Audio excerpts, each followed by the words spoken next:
কেউ আমরা একদিন থাকবো না, সবাই আমরা চলে যাব। এই জন্যই কিন্তু প্রতিদিন যদিও নাকি করোনার আপডেট আসে, ছোট একটা সংখ্যা আসে, কিন্তু প্রতিদিন কিন্তু দুনিয়ার থেকে 3 থেকে 4 লক্ষ লোক উঠতে থাকে। 3 থেকে 4 লক্ষ লোক ডেলি দুনিয়ার থেকে ওঠে। একদিন উঠতে উঠতে এটাই হবে, দুনিয়াটা শূন্য হবে, যেমন শূন্য ছিল। যখন মানুষ ছিল না তখন দুনিয়াটা মানুষহীন ছিল। আবার একটা দিন আসবে মানুষহীন হবে, আবার একটা দিন আসবে এই দুনিয়াটাই থাকবে না। যিনি অস্তিত্ব দিছেন উনি সব কিছু অস্তিত্ব শেষ করবেন। নইলে কোরআন আমাদেরকে এই কথা কোনোদিন বুঝাইতেন না। কুল্লু মান আলাইহা ফান, সব কিছু একদিন ধ্বংসলীলায় রূপান্তরিত হবে।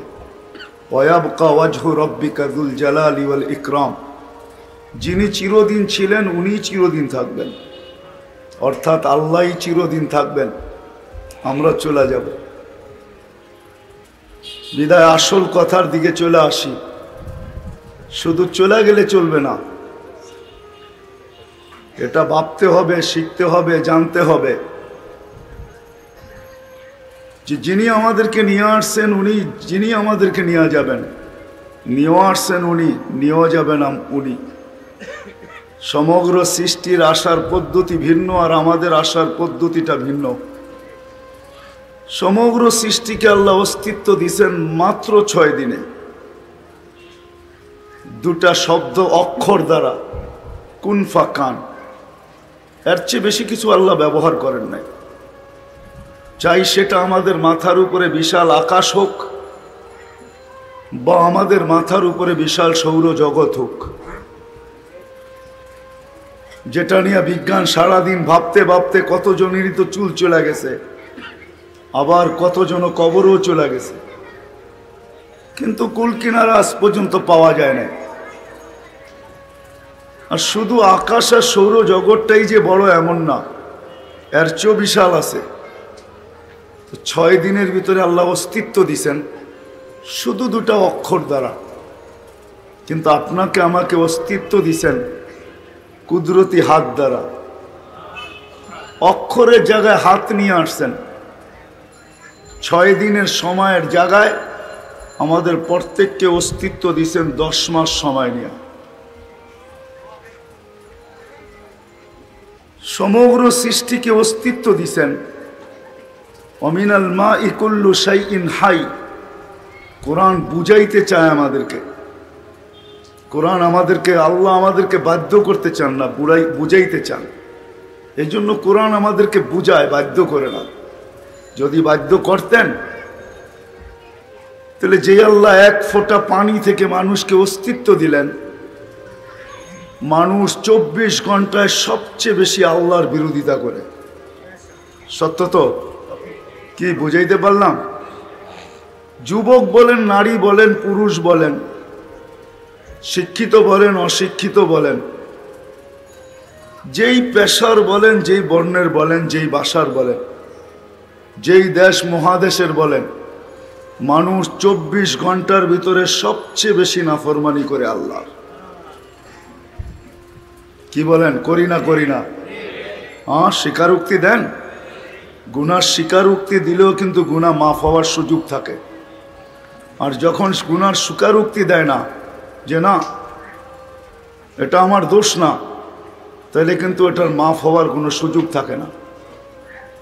এই জন্য গুনাহ কইরা স্বীকারোক্তি দেওয়া, সরি বলা, এটাও কিন্তু গুনাহ মাফ হওয়ার জন্য একটা বিরাট বড় সুযোগ তৈরি করে। এই জন্য 24 ঘন্টায় আমরা সবচেয়ে বেশি আল্লাহর নাফরমানি করি। অথচ আল্লাহ আমাদেরকে বুঝাইতে চান। কথা অন্যদিকে যাওয়ার আগে মনে উঠলো, এই জন্য বলতেছি। দুনিয়ায় সারাদিন মানুষ, আমি বুঝানোর জন্য বলতেছি, সারাদিন আমাদের প্রশাসন অপরাধীকে খুঁজে বেড়ায় যে কোথায় কোন অপরাধ, একে আইনের আওতায় আনা যায় কি করে। কিন্তু রাত্র এখন বাজতে চলছে 10:30। আল্লাহ চলে আসছেন প্রথম আকাশে, রাতের 3 ভাগের 1 ভাগ অতিবাহিত হয়ে গেছে, আর আল্লাহ এই মুহূর্তে ডাকতেছেন হাল মিন মুস্তাগফির ফাগফির আলা, যেটার তর্জমা করলে এমন হয় যে সারা দুনিয়ার মানুষ অপরাধীকে কাঠগড়ায় দাঁড় করানোর জন্য তালাশ করা ফিরে, আর আমি তোকে মাফ করার জন্য ডাইকা ফিরি। আল্লাহ এখন ডাকতেছেন মাফ করার জন্য। টানা সোয়া 5টা পর্যন্ত, 5টা 10 পর্যন্ত মনে হয়, আজকে 10 কি 5 সুবে সাদেক হবে আজকে। 7 ঘন্টার থেকে 10 মিনিট কি 15 মিনিট কম, 6.25 ঘন্টা পর্যন্ত আল্লাহ ডাকবেন। দুনিয়ার প্রশাসন তালাশ করে অপরাধীকে ধরার জন্য, আর আমি তোকে ডাকতেছি মাফ করার জন্য। দুনিয়ার প্রশাসন ধরাকে পছন্দ করে, আমি মাফ করাকে পছন্দ করি। দুনিয়ার প্রশাসন ধরায় অভ্যস্ত, আমি মাপে অভ্যস্ত। দুনিয়ার মানুষ শাস্তি দেওয়ায় মজা পায়, আমি মাপে মজা পাই। 24 ঘন্টার ভিতরে আমরা সবচেয়ে বেশি নাফরমানি করি আল্লাহ, অথচ মানুষের সবকিছুর উৎস হইল এই দেহটা, ঠিক না? কি বলেন? বিদ্যা আছেও তো এই দেহটার ভিতরেই আছে, না এটা দেহটার আউট? হ্যাঁ, বুদ্ধি আছে তো কোথায় আছে? এই দেহের ভিতরেই আছে, ঠিক না? মেইন উৎসই হলো দেহটা, ঠিক না? কি বলেন? চাই বিদ্যা হোক, চাই বুদ্ধি হোক, চাই যেটাই হোক, দেহ যদি না থাকে তাহলে কোনো কিছুই নাই, জিরো। হিরুও জিরো, জীবিত ও মৃত্যু, তাকে লাশ বলা হয়। তো যেটা বুঝাইতেছিলাম, এটা কিন্তু উৎস। আজকে 24 ঘন্টার ভিতরে আমরা সবচেয়ে বেশি নাফরমানি করি আল্লাহ। এই মজলিসে একজনও নাই, বা আমার আওয়াজ যতদূর পর্যন্ত যায় আমার মনে হয় না কাউকে পাওয়া যাবে, নারী হোক আর পুরুষ হোক। ঘুম এটা মৃত্যুর একটা অংশ, নাইলে এই দোয়া কোনোদিন পড়া হতো না, আমুতু আহিয়া, আল্লাহ মরতে চললাম। আহিয়া আরবি শব্দ, সকালে উঠাইলে উঠব, আর যদি না উঠাও তাহলে কিন্তু চির নিদ্রা হয়ে যাবে। সত্য তো? আল্লাহ যদি না উঠাইলেন তার নাম হবে কি? চির নিদ্রা। এই জন্য ঘুমের দোয়াই কিন্তু এটা। আমি আমার মহল্লাবাসী নারী পুরুষ নির্বিশেষে প্রশ্ন রাখতে চাই, কয়জন হবে এখানে? আমার বিশ্বাস একজনও হবে না, না যুবক না বৃদ্ধ, না ঘরের অন্তরালে মা বোন, যে 24 ঘন্টার ভিতরে বেশি সময় তো আল্লাহর নাফরমানি করি। কিন্তু অস্তিত্বটা কিন্তু আল্লাহর, সুস্থতা কিন্তু আল্লাহর, দৃষ্টিশক্তি আল্লাহর, শ্রবণ শক্তি আল্লাহর। মেরে আজিজো, ডেলি 550 লিটার অক্সিজেন ব্যবহার করি আমরা আল্লাহর।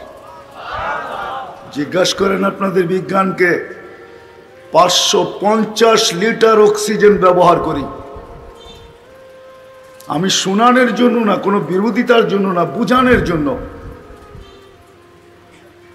550 লিটার অক্সিজেন ব্যবহার করি। 550 লিটার। কয় টাকা পে করি বলেন? মাসে কয় টাকা পে করেন? হ্যাঁ, জিজ্ঞাসা করেন না হাসপাতালে যে 1 লিটার অক্সিজেনের দাম কত?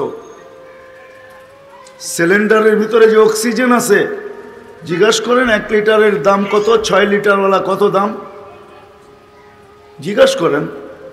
এ কোয়ালিটির অক্সিজেন না ওটা, কেন ওই বোতলজাত অক্সিজেন তৈরি হয় আমাদের এই বাতাস থেকে। এটার ভিতরে অন্য কিছু নাই, আমাদের বাতাস থেকে তৈরি হয়। ওটা এ কোয়ালিটির অক্সিজেন না, যদিও মানুষ ওটা দিয়ে বেঁচে থাকে, কিন্তু পিওর অক্সিজেন যেটা আমরা নিতেছি। জিজ্ঞাসা করেন 550 লিটারের দাম কত হয়? বিদায় 24 ঘন্টায় সবচেয়ে বেশি নাফরমানি করি আল্লাহ। রাস্তা দিয়ে যখন হাঁটি তখন মাঝে মাঝে ভিতর থেকে কান্না আসে।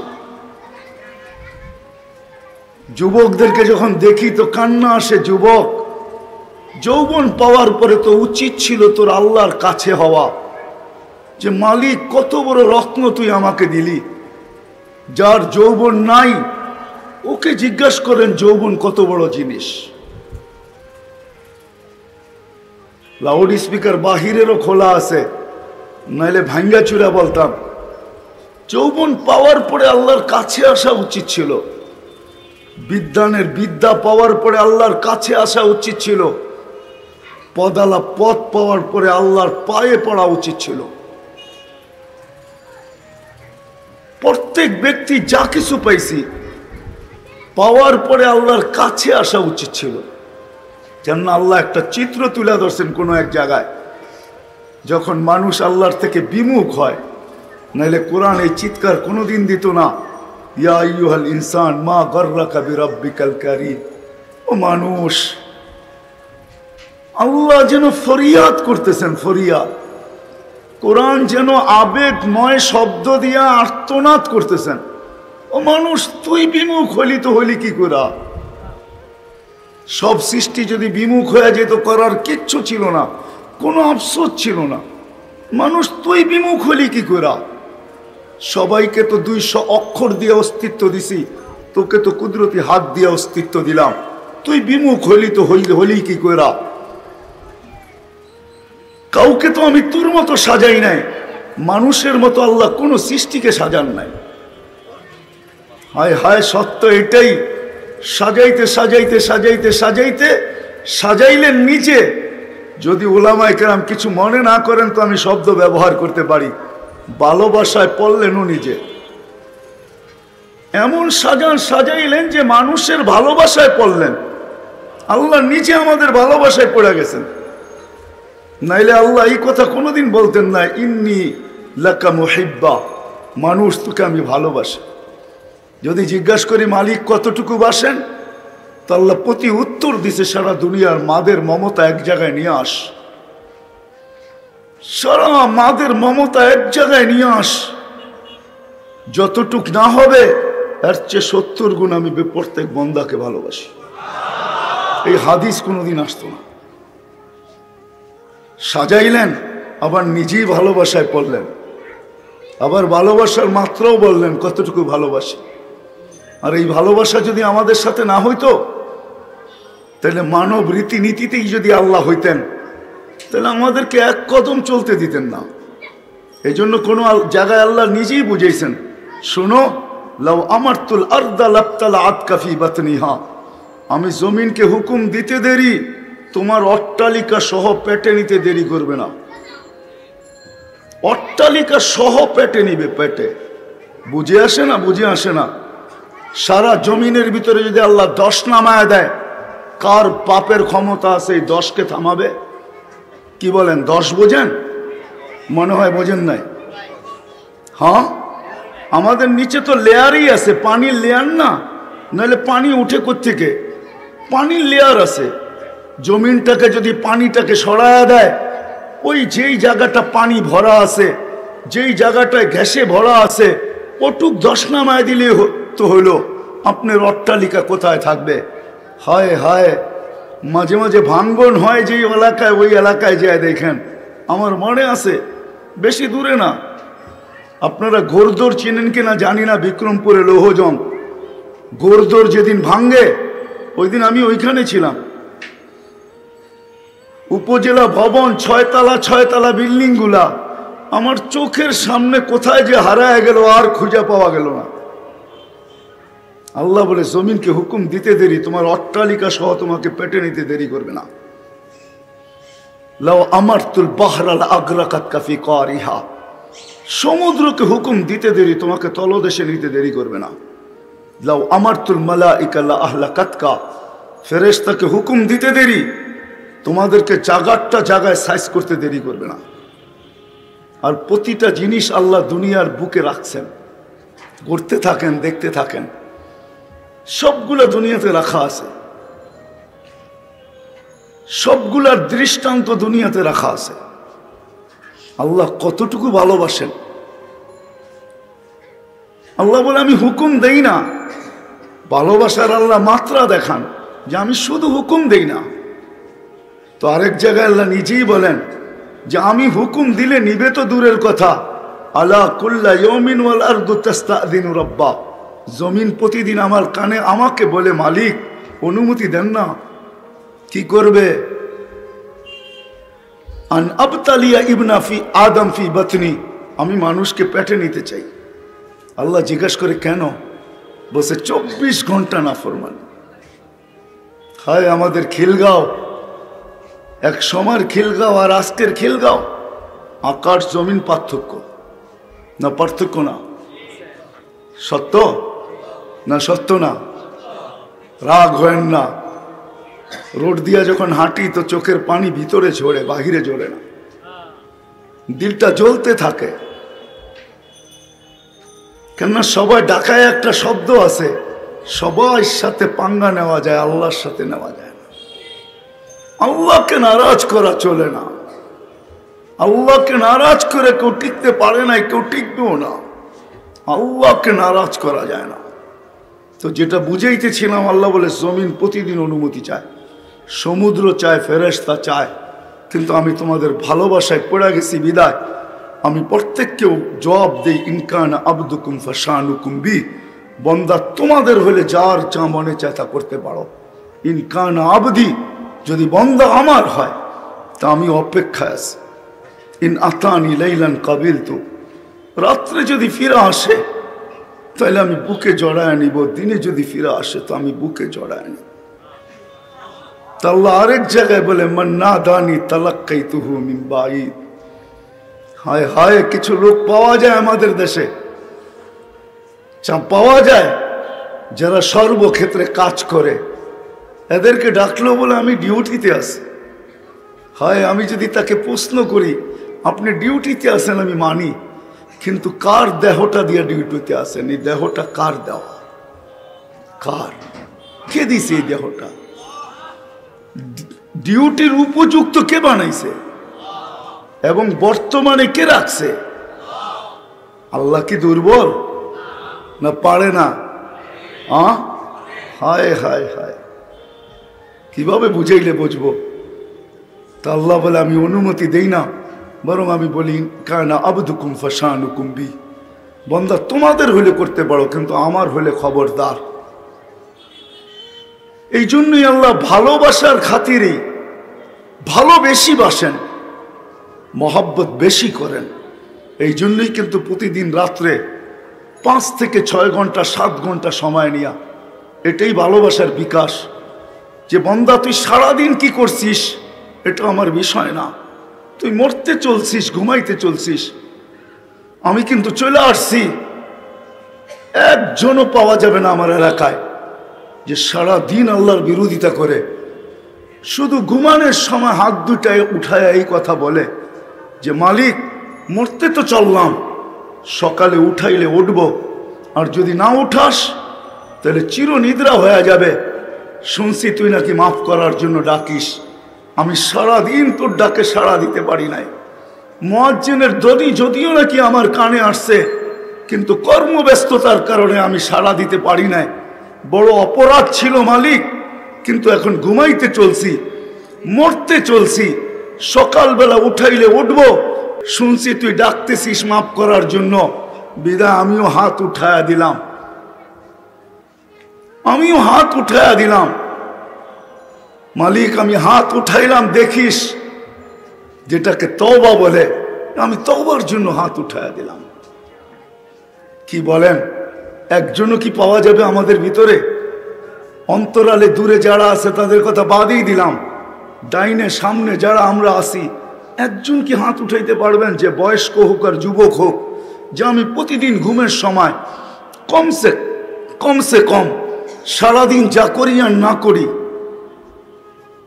সারাদিন যেইভাবে চলি আর না চলি, শুধু ঘুমানোর সময় আমি হাত দুটা উঠায় বলি। ঢাকার মানুষ তো, শহরের মানুষ তো 11টার আগে কেউ ঘুমায় না। বহুত লোক তো এমনও পাওয়া যাবে যে ঘুমায় গেছে কিন্তু টেলিভিশন চালু আছে, সকালে ঘুমের থেকে ওঠা নিজের জিহ্বায় নিজে কামড় দিতেছে আর বলতেছে আহা কখন ঘুমায় গেলাম, টেলিভিশনটা তো চালুই রয়ে গেল। কত যুবকও তো পাওয়া যাবে সারা রাত্র নেট ঘাটতে ঘাটতে চোখ কখন বন্ধ হয়ে গেছে, চালু মোবাইল বুকের উপরে পড়ে আছে, সকালবেলা উঠা দেখে চালুই আছে। চালু থাকতে থাকতে সারা দিনের জন্য, সারা সপ্তাহের জন্য যে নেট কিনা ছিল ওটা এক রাত্রের ভিতরে বেনিশ হইয়া বিদায় সীমান্তে যে পচা গেছে। আর একটু থাকলে পুরাটাই শেষ হয়ে যেত, এমন কি হয় না?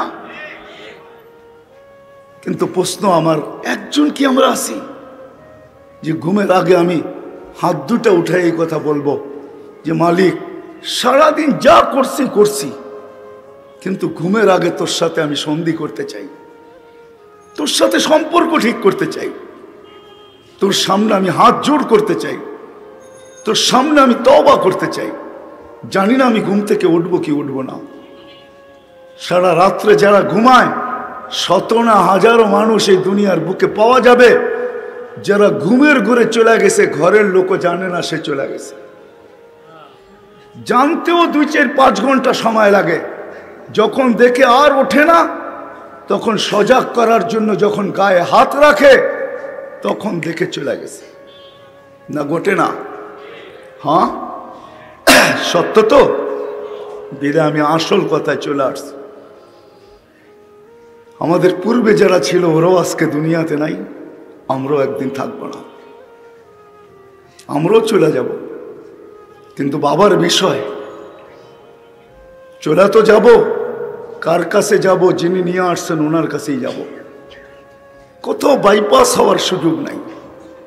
নাইলে কবির এই ছন্দ কোনোদিন হতো না, যদিও নাকি পালাও তুমি আকাশেতে লাগিয়ে সিঁড়ি। আকাশেতে সিঁড়ি লাগায়া পালাইলেও চলবে না। এই জন্য আল্লাহ মানুষকে বুঝাইতে চেষ্টা করছেন, আইনাল মাফার, তুমি ভাগবে তো ভাগবে কোথায়? ইল্লা বি সুলতান, আমার রাজত্বের বাহিরে? তো বলছে কখনো না, যেখানে যাবে ওইখানেই আমার রাজত্ব। আরেকটা কথা বুঝাইতে চাইছেন আল্লাহ, হুয়া মা কুম আইনা মা কুনতুম, যেখানে যাবে ওইখানে আমি সঙ্গে থাকব। আল্লাহকে যদি জিজ্ঞাসা করি আপনার আমার মাঝে দূরত্ব কতটুকু হবে, তা আল্লাহ বলে আকরাবু মিন হাবলিল ওয়ারিদ, তোমার রগের চেয়েও কাছে থাইকা তোমার সঙ্গে থাকবো। বিদায় ফাঁকি দেওয়া যাবে না, চলে যেতে হবে। বাবার বিষয় হলো, দুনিয়ায় আমরা মানুষকে হাজারো ভাবে মূল্যায়ন করি, হাজারো পন্থা আছে। মানুষকে মূল্যায়নের হাজারো পন্থা আছে, হাজারো পদ্ধতি আছে, হাজারো বিধি আছে, হাজারো বিধান আছে। হাজারো ভাবে আমরা মানুষকে মূল্যায়ন করি। কিন্তু আমার প্রশ্ন হলো, আমরা যে চলে যাব, আল্লাহ আমাদেরকে মূল্যায়ন করবেন তো কোন জিনিসের মাধ্যমে করবেন? প্রথম হলো এটা বাবার বিষয়, যে মালিক আমাকে কিভাবে মূল্যায়ন করবেন। আমি দুনিয়ার মূল্যায়নের কথা বলতেছি না। দুনিয়া আপনি কত বড় সেলিব্রিটি এটা আমার বিষয় না, আপনি কত বড় সিঙ্গার এটা আমার বিষয় না, এটা আমার বিষয় না। আপনি কত বড় অ্যাঙ্কার এটা আমার বিষয় না। দুনিয়ায় কত বড় ব্যক্তিত্ব এটা আমার বিষয় না, এটা আমার আলোচনারও বিষয় না, না ভাবার বিষয় না, আলোচনার বিষয়। কসম খোদার, দুনিয়ার কোনো বস্তু নিয়ে ভাবা আমাদের বিষয় না, বিশেষ করে আমার বিষয় না। কে কি ভাবে আমি জানি না, আমার এটা বিষয় না। আমার বিষয় হলো আপনাদেরকে বোঝানো যে আমরা চলে যাব। আমার সৃষ্টিকর্তা মালিক, যিনি আমাকে এত সুন্দরভাবে সাজাইলেন, কেননা আমার হাতে সময় কম, এই জন্য আমি লম্বা করতে পারবো না, বড় সময় কম। আপনাদের এইখানের পরে আমাকে আরেক জায়গায় পাড়ি জমাইতে হবে রাত্রেই। পকেটে আমার টিকিট রাখা আছে, এই জন্য সময় লম্বা দিতে পারবো না। কিন্তু শটে আমি বুঝাইতে চাইতেছি, বিবেকের পর্দা খুলতে চাইতেছি, কুয়াশাকে দূর করতে চাইতেছি। মাথার ভিতরে যে জিনিস আছে, যেটা আল্লাহই বুঝাইছেন, ইবনা আদম লা তাফরাহ বিদুনিয়া ইকা, দুনিয়ার নিশা যেটা আমাদের মাথায় ঢুকে গেছে, আমি ওইটাকে একটু সরাইতে চাইতেছি। যুবক যৌবন পাওয়ার পরে যেই ভাব তার ভিতরে চলে আসছে, ওই ভাবের দরজাটাকে আমি সরাইতে চাইতেছি। এই জন্যই বুঝাইতে চাইতেছি। আর এই জন্য চাইতেছি আমি বাংলাদেশের এখন সর্ব জায়গায় যাই, কেউ ভাবতে পারে যে আপনি এই রাস্তায় কেন আসলেন, আপনি তো এই রাস্তার লোক ছিলেন না। হ্যাঁ, সত্য এটাই, আমি সারা দুনিয়া দাওয়াত ও তাবলীগের নিসবতে ঘুরছি, যতটুকু ঘুরছি, কিন্তু এই রাস্তায় কেন আসলাম এটারই একটা ছোট জবাব দিতে চাই। কেন বাংলাদেশের মানুষ যেন আমার গলায় রশি না দিতে পারে যে তুমি আফ্রিকার জঙ্গলেও বুঝাইছো, সাহারার মরুভূমিতেও বুঝাইছো। কেন আমার সাহারা মরুভূমিতেও আমার সফর হয়েছে, আফ্রিকার বিশাল বিশাল জঙ্গল প্রাপ্ত দেশও সফর হয়েছে, 7 মহাদেশে ঘুরছ। দুনিয়ার কোনো উন্নত দেশ নাই যেখানে তুমি না গেছ, কিন্তু আমাদেরকে বুঝাও নাই। বিদায় আমি রাস্তায় এই জন্য আসছি যে আমি বাংলাদেশের প্রত্যন্ত অঞ্চলেও যাব। এক ময়দানে আমি মানুষকে বুঝাইছি, কিন্তু ওইখানে এতগুলা মানুষ, এতগুলা চেহারা, এরকম শ্রেণীর লোক ওইখানে পাই নাই, একটা বিশেষ সম্প্রদায়কে পাইছি। বিদায় আজকে আমি চাই বাংলাদেশের মানুষ যেন কিয়ামতের দিন আমার গলায় রশি না দিতে পারে, যুবক যেন রশি না দিতে পারে। এই জন্য পায়ে হাত রেখে আমি বুঝাইতে রাজি। কোনো মা বোন যেন আমাকে কিয়ামতের দিন আমার বিরুদ্ধে কমপ্লেইন না করতে পারে। এই জন্য আমার বুঝানোর ভঙ্গিই ভিন্ন, আমার কথার স্টাইলই ভিন্ন। রাগ হয় না, কেউ অহংকারী মনে করেন না, এই জন্য আমি নামছি, নাহলে এটা আমার রাস্তা ছিল না। বিদায় আমি আমার এলাকার মানুষকে, যদিও সব সময় কথা পৌঁছানো সম্ভব হয় না, এরকম পরিবেশও হয় না, শোনানোও যায় না, আমি সবার পায়ে হাত রেখা বলবো, আসেন না একটু ভাবি। জি আল্লাহ আমাদেরকে নিয়ে আসলেন, এত সুন্দর করে সাজাইলেন, এত সুন্দর করে সাজাইলেন। আমি তো মাঝে মাঝে বলি, মানুষের চেয়ে আল্লাহর বড় কোনো ম্যাজিক নাই। আল্লাহ ম্যাজিশিয়ান, আল্লাহ সবচেয়ে বড় ম্যাজিক হইলা যুবক তুমি। মা বোনদেরকে বলবো, নারী তুমি, মা বোন তুমি, তোমার মতো আল্লাহর বড় ম্যাজিক নাই। মানুষের চেয়ে আল্লাহর বড় কোনো ম্যাজিক নাই। আকাশ বড় ম্যাজিক না, যদিও বিজ্ঞান সৌরজগতে ঘুরতে ঘুরতে মাতাল হয়ে গেছে, কোনো কুল কিনারা পায় না। ভাবে আল্লাহ এটা বানায় রাখছেন, তো রাখছেন কি? আমি ছোট একটা উদাহরণ দিতেছি, ছোট উদাহরণ দিতেছি। বিজ্ঞানের সৌরজগৎ শুরু হয় ছায়াপথ থেকে, আর আমাদের দুনিয়াটা যে ছায়াপথে আছে, এটা সৌরজগতের সবচেয়ে ছোট ছায়াপথ। এর চেয়ে কোনো ছোট ছায়াপথ সৌরজগতে নাই। বিজ্ঞান বলতেছে এতটুকু ছোট যে যান্ত্রিক জিনিস যদি বানানো হয়, একটা সেকেন্ডে 3 লক্ষ কিলোমিটার চলবে। তারপরও আমাদের এই ছোট ছায়াপথের এক মাথা থেকে আরেক মাথায় যেতে 1 লক্ষ আলোক বৎসর লাগবে। আর সৌরজগতের সবচেয়ে বড় জিনিস যেটা বিজ্ঞানের কাছে, ওটা হলো সুপার ক্লাস্টার, যেটাকে আমরা মহাদেশ বলতে পারি, যার ভিতরে ছায়াপথের পরে হয় ইউনিয়ন। যে ইউনিয়নে আমরা বাস করি সৌরজগতের, ওইখানে 47,000 ছায়াপথ আছে, 47,000। আমাদের ছায়াপথের ভিতরে একটা সূর্য না, 30 কোটি সূর্য আছে, 30 কোটি। আপনাদের বিজ্ঞানকে জিজ্ঞাসা করেন। আমি কোরআন বলতেছি না, আমি বিজ্ঞান বলতেছি। কোরআন বললে বুঝে আসবে না, আর আমি বিজ্ঞান পড়াইতেও বসি নাই, বিজ্ঞান পড়াইতেও বসি নাই।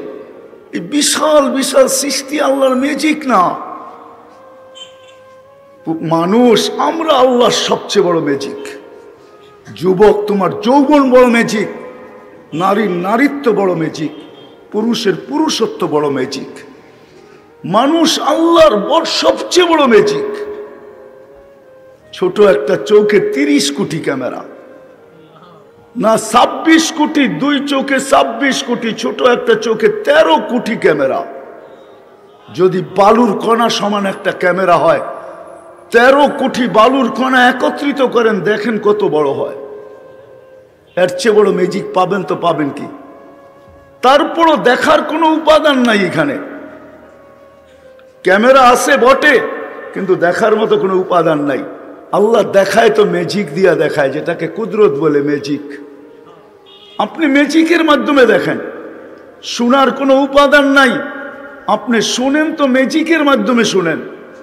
আমি বলি, বলার কোনো উপাদান নাই, এটা ম্যাজিকের মাধ্যমে বলি। যেটাকে কুদরতকে আমি ম্যাজিক বললাম, আমরা ম্যাজিকের মাধ্যমে বলি।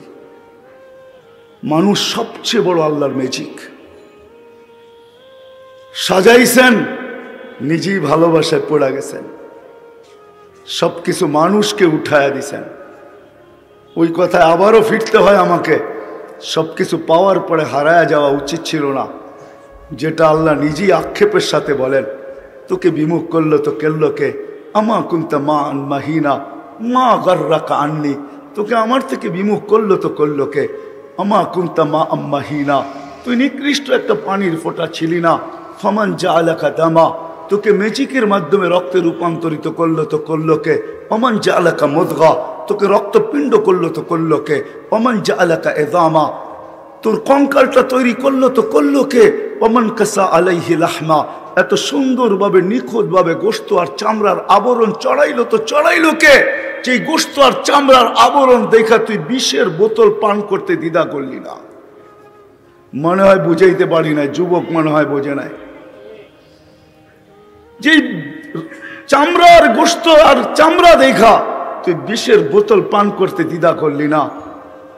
তুই নিজের ওড়না গলায় লাগায় ঝুলতে দেরি করলি না, দ্বিধা করলি না। একটা গোশতের গোশত আর চামড়ার আবরণই তো ছিল। আল্লাহ বলে এত সুন্দর করে কে সাজাইলো। আমা কুনতা সাগীরা, তুই কি ছোট ছিলি না। ফামান কাব্বারাক, তোকে বড় করলো তো করলো কে। আমা কুনতা যায়ীফা, তুই দুর্বল ছিলি না। ফামান কাওয়াকা, তোকে শক্তিশালী সুঠামত্ব দিল কে। যুবক, রাস্তায় ভাব নিয়ে চলো, তাই না? তোমার পায়ে হাত রেখা বলি, এই যৌবন তোমাকে দিল তো দিল কে?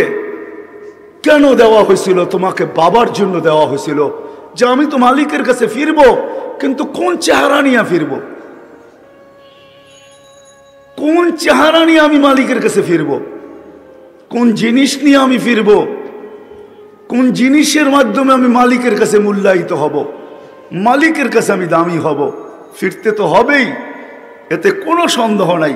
আর এটাই সত্য, কাম্মিন সাব সাবাকা কাইলাল মউত, কত যুবকই তো যৌবন সহ কবরের কোলে শায়িত আছে, না নাই?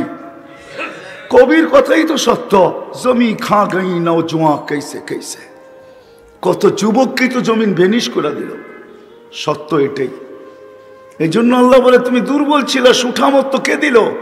কুনতা জাহিলা ফাআল্লামতুক, তুমি আজকে বড় বলো আমি বড় এডুকেটেড, আমি মানি তুমি এডুকেটেড, কিন্তু যদি এডুকেটেডই হইতাম, আমি যদি শিক্ষিতই হইতাম, আল্লাহর কাছে হওয়া উচিত ছিল।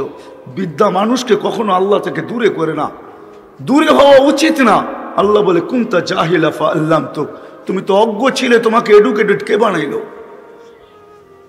রাগ হয় না, পায়ে হাত রেখা বলি, শিক্ষিত মানুষগুলা যে কেন হারাইলো আমি বুঝলাম না। আমি সারা দিন ভাবি, কিন্তু কোনো সলিউশন পাই না। শিক্ষিত মানুষগুলো কেন হারাইলো? ও তো ওর ঘরেও দেখে দুধের শিশু কোনো বিদ্যাবিহীন মার পেটের থেকে আসে, দিন যাইতে থাকে, আল্লাহ তাকে শিক্ষা দিতে থাকে, দিতে দিতে দিতে দিতে দিতে দিতে একদিন বিদ্যা সাগরও রূপান্তরিত করে, সে বিদ্যা সাগরে রূপান্তরিত হয়। উচিত ছিল মালিকের কাছে হওয়া, সে মালিক থেকে দূরে হইল তো হইল কি করে? এই প্রযুক্তি আপনি আমাকে লজিক দিয়ে আপনি আমাকে বুঝাবেন, তো বুঝাবেন কিভাবে বলেন? আল্লাহ বলে তুই দূরে হইলি তো হইলি কি করে? কুনতা মিসকিনা, তুই অসহায় ছিলি, তুই স্বয়ং সম্পূর্ণ, তোকে কে করলো? কে করলো বলেন? কোন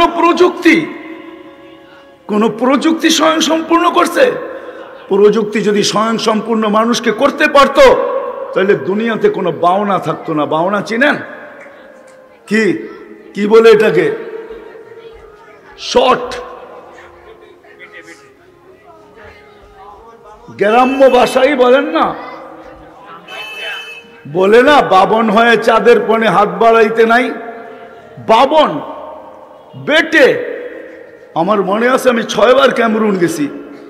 250 কিলোমিটার একটা এরিয়া আছে জঙ্গলে, যেখানে 1.5 মানুষ বাস করে। 1.5 হাত হবে, আমার চেয়ে বেশি না। আমি 6 বারই ওদেরকে দেখছি। ওরা জমিনে বাস করে না, মাচান বান্দা থাকে। ফ্রান্স ওদেরকে রক্ষণাবেক্ষণ করে, কিন্তু আজ পর্যন্ত একজনকে সভ্য বানাইতে পারে না। সারাদিন বড় প্রজেক্টরে দেখায় ওদেরকে সভ্য বানানোর জন্য। বিকাল যখন হয় তো ছোট ছোট দাও আছে ওদের সাথে, বিকাল বেলাগুলো সব ফাইরা ফুরা কাইটা কুটা শেষ করে ফেলে। আমার মনে আছে 5-6 বছর আগে ফ্রান্সের অ্যাঙ্কার আমার কাছ থেকে ইন্টারভিউ নিতে ছিল। 150-200 আমাদের ইস্তেমা আসছিল ক্যামরুনের, সবার মাথায় পাগড়ি, জুব্বা, মেসওয়াক। এবার বোঝেন দেড়হাইতা মানুষটা যখন জুব্বা পরে, মাথায় পাগড়ি লাগায়, আবার দাড়িও আছে, আবার মেসওয়াক করছে, বড় কেমন দেখা যায়। তো আমাকে অ্যাঙ্কার জিজ্ঞাসা করতেছিল যে তোমরা এদেরকে সভ্য বানাইলা কি করা? তো আমি ওকে আমার ভাষায় বুঝাইতেছিলাম যে পরশ পাথর চিনো? বলছে সেটা আবার কি? তো আমি বললাম যে শোনো, আমাদের প্রবাদ বাক্যে আছে পরশ পাথর, যেটা লোহায় লাগাইলে সোনা হয়ে যায়। তো বলে তোমার কাছ থেকে নতুন শুনলাম। তো আমি বললাম তোমাদের কাছে পরশ পাথর নাই, আমাদের কাছে আছে, যার কারণে আমরা ওদেরকে সভ্য বানাইতে পারছি। তো খুব আগ্রহের সাথে জিজ্ঞাসা করতেছিল, ও ভাবতেছিল কোনো স্টোন ফেস্টোন হবে, যে এটা আবার কোন স্টোন তোমাদের কাছে? তাই আমি বলতেছিলাম এটা স্টোন না, এটা হলো লা ইলাহা ইল্লাল্লাহ মুহাম্মাদুর রাসূলুল্লাহ। লা ইলাহা ইল্লাল্লাহ মুহাম্মাদুর রাসূলুল্লাহ, এই পরশ পাথরের ছোঁয়া দিয়ে এগুলাকে আমরা সভ্য বানাইছি। তো হাসতে হাসতে উঠে চলে গেছে। ওর তো লা ইলাহা ইল্লাল্লাহ মুহাম্মাদুর রাসূলুল্লাহ বোঝে না, ওর যতটুকু শোনার দরকার ছিল আমার কাছ থেকে শোনা চলে গেছে, বাকি আগে কি করছে আমার জানা নেই। তো যেটা বুঝাইতেছিলাম, প্রযুক্তি যদি মানুষকে বড় করতে পারত তাহলে দুনিয়াতে শর্ট মানুষ থাকতো না। আজ পর্যন্ত প্রযুক্তি কাউকে বড় করতে পারে নাই। মাঠ পেটের থেকে যে প্রতিবন্ধী হয়ে আসে, দুনিয়াতে কোনো প্রযুক্তি আসে নাই যে ওটাকে ঠিক করে দিবে। আমি আঙ্গুল দিয়ে দেখাইতে চাই না আপনাকে, আমি বাংলাদেশে বহুতকে দেখাইতে পারি যারা মার পেটের থেকে প্রতিবন্ধী হয়ে আসছে, টাকার পাহাড় আছে, শুধু পাহাড় না, টাকা দিলে পাহাড় পর্যন্ত দোষা যেতে পারে, কিন্তু ওই প্রযুক্তির মাধ্যমে ওই প্রতিবন্ধতা দূর করার কোনো এখন পর্যন্ত প্রযুক্তি আসে না, কিয়ামতের সকাল পর্যন্ত আসবে না। বিশ্বাস হয়? আপনাকে পূর্ণতা দিল তো দিল কে? আল্লাহ। এই জন্যই অভিযোগ করে, মা গাররাকা বিরাব্বিকাল কারীম, মানুষ তোকে আমার থেকে বিমুখকে করল। এই জন্য আসেন, প্রথম ভাবনা আমার যেটা আপনাদেরকে দিতে চাই, বাবা উচিত। সবাই চলে গেছে, আমরাও যাব, কিন্তু কিনিয়া গেলে মালিকের কাছে পরিচিত হব। যুবক, কিনিয়া গেলে মালিক আমাকে চিনবে। দুনিয়ায় পরিচয় পরিচিতির হাজারো পন্থা আছে, এটা আমি মানি, আমি বিরোধিতা করতেছি না। কাঠ দিয়া কাঠ পিটায়ও পরিচিত হওয়া যায়। যুবকরা বুঝবে, কাঠ দিয়া কাঠ পিটানো, বুড়ারা বুঝবে না। কাঠ দিয়া কাঠ পিটানো বোঝেন? হ্যাঁ, ক্রিকেটের ব্যাটটাও কাঠের, বলটাও কাঠের, ওটার উপরে চামড়া পেঁচানো থাকে। এতটুকু বুঝেন না যে আমি কিছু বুঝি না? ওটাও কাঠের, ওটার উপরে চামড়া লাগানো থাকে, চামড়া দিয়ে ওটাকে, ওটা দিয়ে পিঠেও সারা দুনিয়ায় প্রসিদ্ধ হওয়া যায়, পরিচিত হওয়া যায়। আমার প্রশ্ন এটা না, বা ব্যঙ্গও করতে চাই না, আমি বুঝানোর জন্য নিয়ে আসতে চাই। আমি আমার সমাজের যুবকের ব্রেন ওয়াশ করতে চাই, আবার অন্যদিকেও নিতে চাই না। আমি তো আমার মালিকের পাগল বানাইতে চাই, আমি তো আমার রসুলের আশিক বানাইতে চাই। আমি তো যুবকের যৌবনের মূল্যায়ন দিতে চাই। যুবক বুঝুক তার দাম কত, নারী বুঝুক নারীত্বের দাম কত।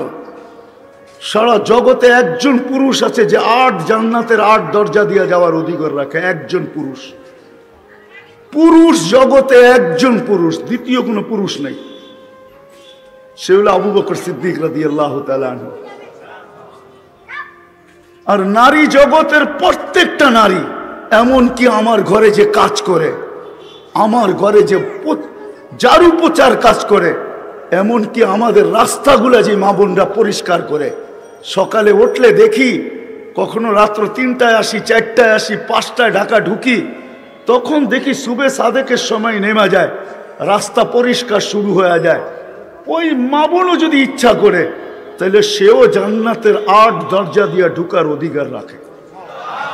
নাইলে আল্লাহ রসুল হাদিস কোনোদিন বসতেন না, ফালি তাদখুলিল জান্নাতা মিন আইয়ি আবওয়াবিল জান্নাতি শাআত, জান্নাতের যেই দরজা দিয়ে মনে চায় তুমি ঢুকতে পারো। আমার প্রথম প্রশ্ন যে চলে তো যেতে হবে, কিন্তু আল্লাহর কাছে কি নিয়ে যাব? কি নিয়ে গেলে আল্লাহ আমাকে মূল্যায়িত করবেন? কোন জিনিস নিয়ে? আর দ্বিতীয় আমার কথা মেরে আসিস, দুনিয়ায় মাপার স্কেল হাজারো আছে, প্রত্যেক জিনিসকে মাপার ভিন্ন ভিন্ন স্কেল, ভিন্ন ভিন্ন মাপকাঠি। কোন জিনিস ফিতা দিয়া মাপা হয়, কোন জিনিস মিটার দিয়া মাপা হয়, কোন জিনিস স্কেল দিয়া মাপা হয়, কখনো নর্মাল স্কেল, কখনো ডিজিটাল স্কেল। আমাদের তালতলা মার্কেটে চলে যায়, এখানে সোনার দোকান আছে, যা দেখবেন ওদের কাছেও স্কেল আছে, কিন্তু সমস্ত স্কেলের মতো ওদের স্কেলগুলা ওপেন না, চতুর্দিকে কাঁচ দিয়ে আবদ্ধ করা, আবার সামনের গেটটাও কাঁচ দিয়ে আবদ্ধ করা। স্কেলের উপরে সোনার জিনিস রাইখা গেটটাকে অফ করে তারপরে সুইচ অন করে, এর আগে অন করে না। ওরা জানে এটার ভিতরে যদি বাতাস ঢোকে তাহলে হইতে পারে আমি লাভবান হব, ক্রেতা লস হবে, অথবা ক্রেতা লাভবান হবে, মালিক লস হবে। ওদেরও ডিজিটাল, সবজি মাপে এটাও ডিজিটাল, কিন্তু পার্থক্য আছে। শেষ কথা, কেননা দর্শে বুখারি ছিল আজকে।